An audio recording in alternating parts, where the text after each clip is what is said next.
Udah mulai. Ya, bismillahirrahmanirrahim. Assalamualaikum warahmatullahi wabarakatuh. Alhamdulillahirrabbilalamin. Wabihi nasta'in ala umuri dunia waddin. Wassalatu wassalamu ala ashrafil anbiya'i wal mursalin. Wa ala alihi wa sahbihi ajmain amma ba'du. Langsung saja, di sini kami akan memaparkan dari kelompok 10 dalam judul Pancasila sebagai Paradigma Kehidupan Bermasyarakat, Berbangsa, dan Bernegara, yang beranggotakan saya sendiri, Adinda Salma Fatima, ada Roni Afriansyah, dan Putri Soehardianti. Langsung saja pemaparan yang pertama yang akan dibawakan saya sendiri. Bismillahirrahmanirrahim. Di sini saya akan menjelaskan pengertian paradigma. Istilah paradigma sebagai suatu konsep yang pertama kali diperkenalkan oleh Thomas Kuhn dalam bukunya The Structure of Scientific Reflection pada tahun 1970, dan kemudian dipopulerkan dalam teori sosial oleh Robert Friedrich pada tahun 1970.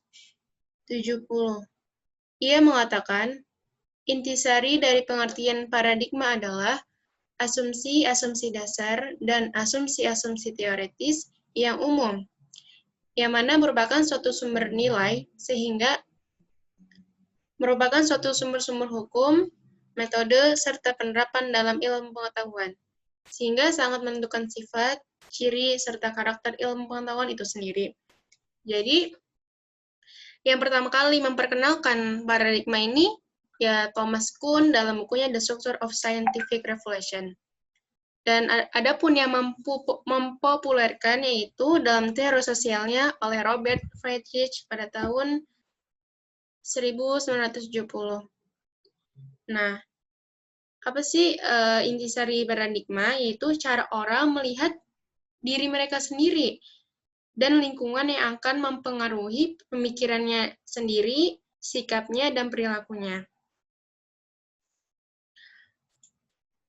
Adapun menurut para ahli, yaitu saya ambil dari yang tadi mempopulerkan yaitu Robert Friedrich.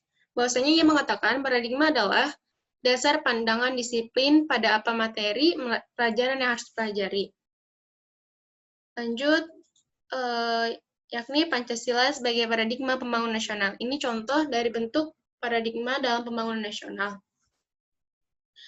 Secara filosofis, hakikat kedudukan Pancasila sebagai paradigma pembangunan mengandung suatu konsekuensi bahwa dalam segala aspek pembangunan kita harus mendasarkan pada hakikat nilai-nilai yang terkandung dalam sila-sila Pancasila.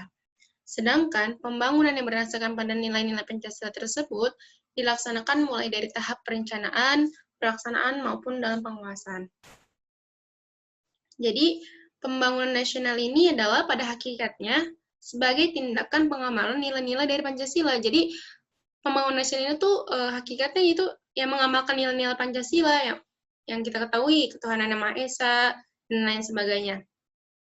Dan Pancasila adalah dasar, pedoman, dan tujuan pembangunan nasional. Nah, kan ini kan di sini disebutkan pembangunan nasional adalah pada hakikatnya pengamalan dari Pancasila. Nah, Pancasila ini adalah dasar, pedoman, dan tujuan pembangunan nasional. Mungkin dari saya lanjut pembahasan yang kedua, yakni yang akan dipaparkan oleh Putri Soehardianti. Terima kasih atas waktu yang telah diberikan. Ya, sekarang kita akan membahas Pancasila sebagai paradigma pembangunan IPTEK. Dalam upaya manusia mewujudkan kesejahteraan dan peningkatan harkat dan martabatnya, manusia perlu mengembangkan ilmu pengetahuan dan teknologi atau IPTEK. Agar tujuan pengembangan tersebut dapat mencapai tujuannya, dia perlu terikat dengan nilai-nilai, dan Pancasila telah memberikan nilai-nilai untuk pembangunan IPTEK tersebut, yang secara singkat dapat dijelaskan sebagai berikut. Yang pertama, ketuhanan Yang Maha Esa. Sila ini memberikan dasar bahwa IPTEK tidak hanya memikirkan apa saja yang ditemukan, apa yang dibuktikan, dan apa yang diciptakan, tetapi juga dipertimbangkan maksudnya dan akibatnya, apakah merugikan manusia dan masyarakat, serta alam sekitarnya. Yang kedua, kemanusiaan yang adil dan beradab. Sila ini memberikan dasar-dasar moralis bahwa manusia dalam mengembangkan iptek haruslah secara beradab, harus berdasarkan pada hakikat, tujuan demi kesejahteraan umat manusia. Iptek bukan untuk kesombongan, kecongkakan, dan keserakahan manusia, tapi demi untuk meningkatkan harkat dan martabat manusia. Sila yang ketiga yaitu Persatuan Indonesia. Sila ini memberikan dasar bahwa iptek hendaknya dapat menumbuhkan rasa nasionalisme, rasa kebesaran bangsa, serta rasa keluhuran bangsa sebagai bagian dari umat manusia di dunia. Sila keempat yaitu kerakyatan yang dipimpin oleh hikmat kebijaksanaan dalam permusyawaratan dan perwakilan. Sila ini mendasari bahwa pengembangan iptek itu haruslah bersifat demokratis. Artinya ilmuwan memiliki kebebasan untuk mengembangkan iptek, namun ilmuwan juga harus menghormati dan menghargai kebebasan orang lain. Sila kelima yaitu keadilan sosial bagi seluruh rakyat Indonesia. Sila ini sebagai dasar dalam pengembangan iptek dalam menjaga keseimbangan, keadilan dalam kehidupan manusia, yaitu keseimbangan keadilan dalam hubungannya dengan dirinya sendiri dan manusia dengan Tuhannya, serta antara manusia dengan manusia lain, manusia dengan masyarakat, bangsa dan negara, serta manusia dengan alam lingkungannya. Next slide.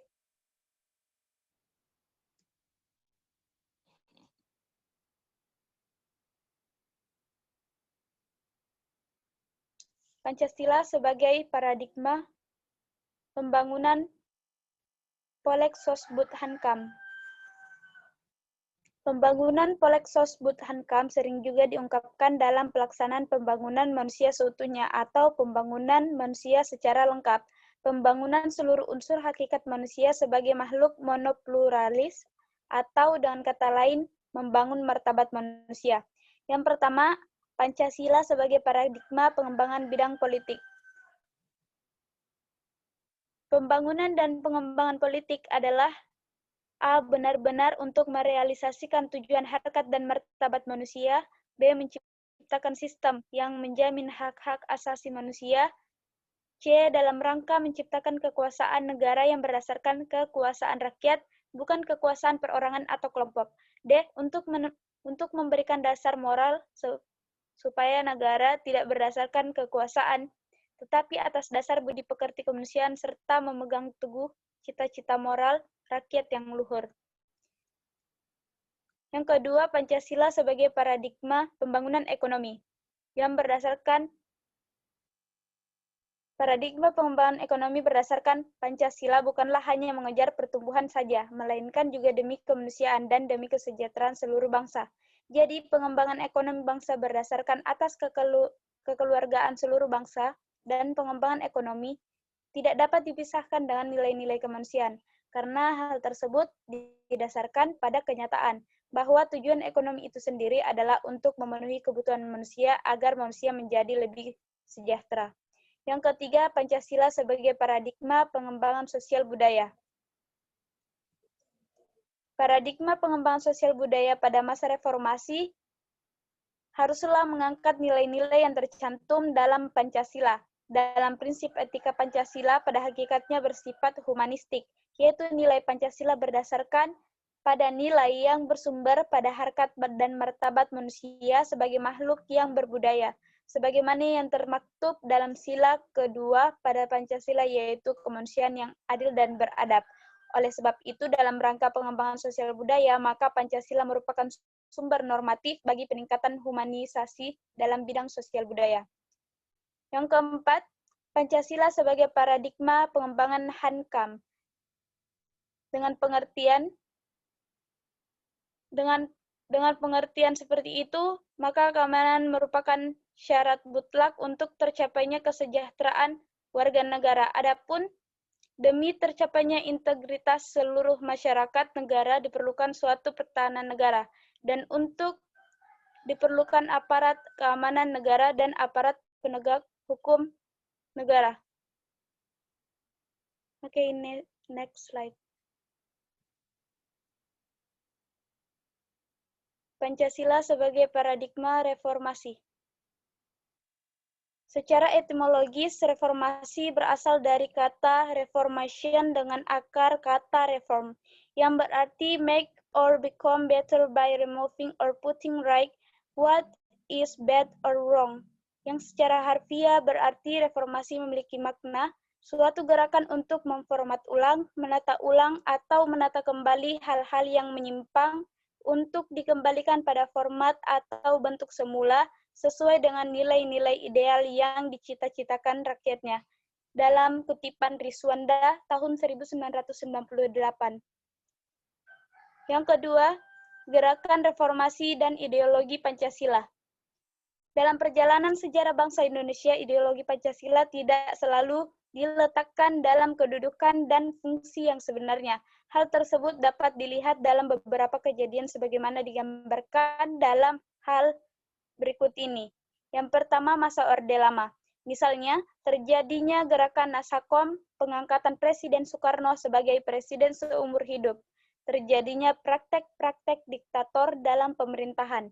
Yang kedua, masa Orde Baru. Pada era ini, Pancasila digunakan sebagai alat legitimasi politik oleh penguasa. Asas kekeluargaan yang terkandung dalam Pancasila disalahgunakan menjadi praktek nepotisme sehingga merajalelanya kolusi dan korupsi di mana-mana. Yang ketiga, Pancasila sebagai paradigma reformasi hukum. Salah satu tuntutan rakyat pasca runtuhnya Orde Baru adalah agar dilakukan reformasi di bidang hukum.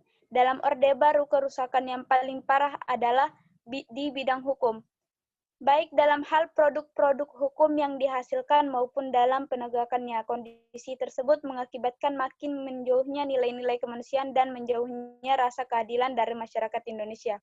Hukum tidak lagi menjadi pelindung bagi kepentingan masyarakat dan yang berlaku hanya bersifat imperatif bagi penyelenggara pemerintah.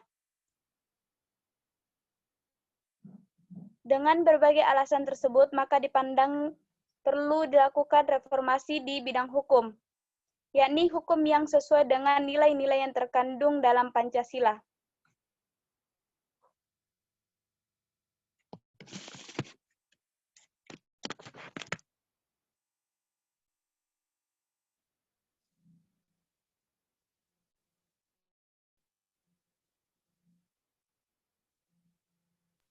Ini udah belum?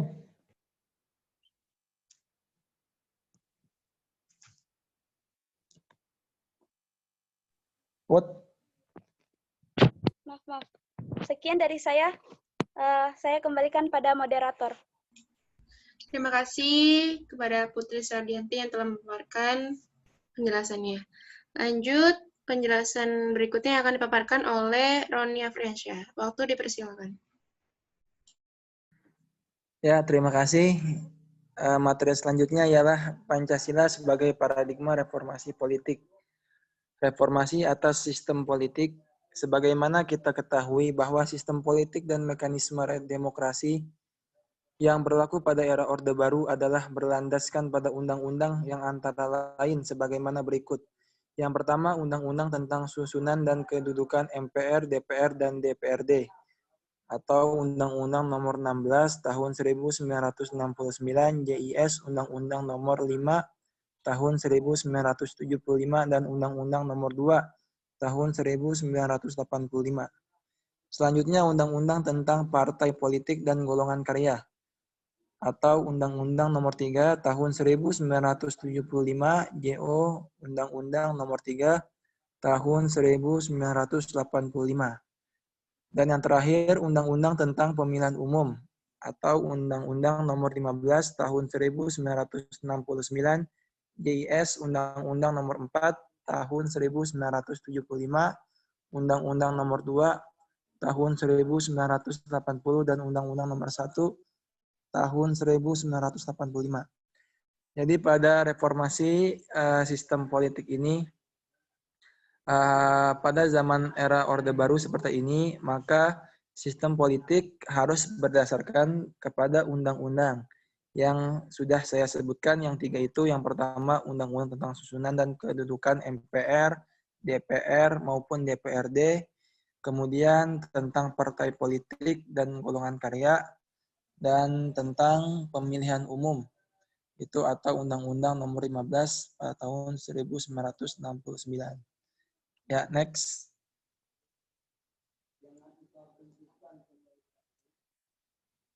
Selanjutnya, reformasi atas kehidupan politik. Reformasi kehidupan politik perlu dilaksanakan dengan jalan revitalisasi ideologi Pancasila, yaitu dengan mengembalikan Pancasila kepada kedudukan dan fungsi yang sebenarnya, yaitu sebagai sumber nilai dan sumber norma dalam segala penentuan kebijaksanaan negara, dan reformasi peraturan perundang-undangan negara.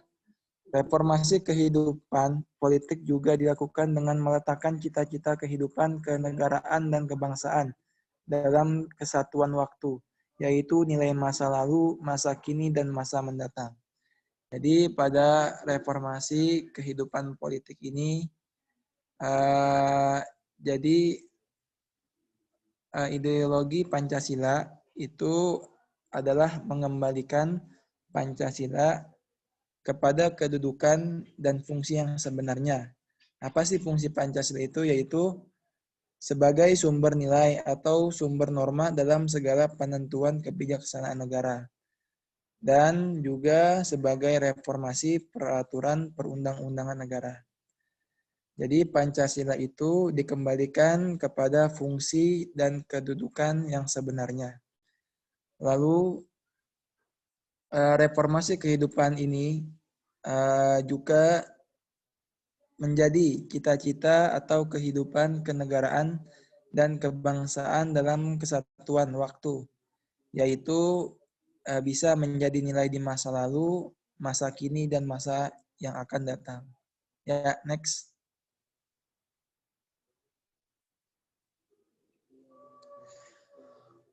Selanjutnya, Pancasila sebagai paradigma reformasi ekonomi. Berdasarkan pada nilai-nilai Pancasila yang mengutamakan kesejahteraan seluruh bangsa Indonesia yang dapat dilakukan dengan keamanan pangan dan pengembalikan kepercayaan, yaitu dengan melakukan program-program social safety net atau yang lebih populer disebut dengan jaringan pengaman sosial atau GPS. Selanjutnya, melakukan program rehabilitasi dan pemulihan ekonomi. Dan yang terakhir, melakukan transformasi struktural, yaitu guna memperkuat ekonomi rakyat, maka perlu diciptakan sistem untuk mendorong percepatan perubahan struktural, atau lebih sering disebut dengan structural transformation. Jadi pada paradigma reformasi ekonomi ini,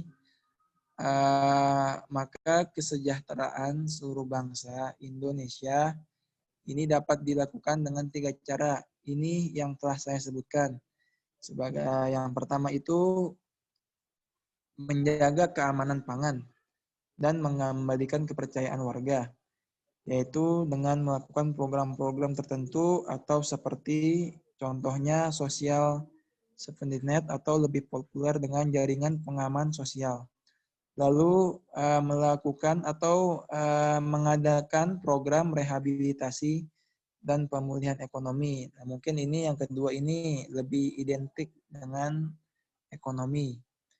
Terus selanjutnya yang ketiga itu adalah melakukan transformasi struktural.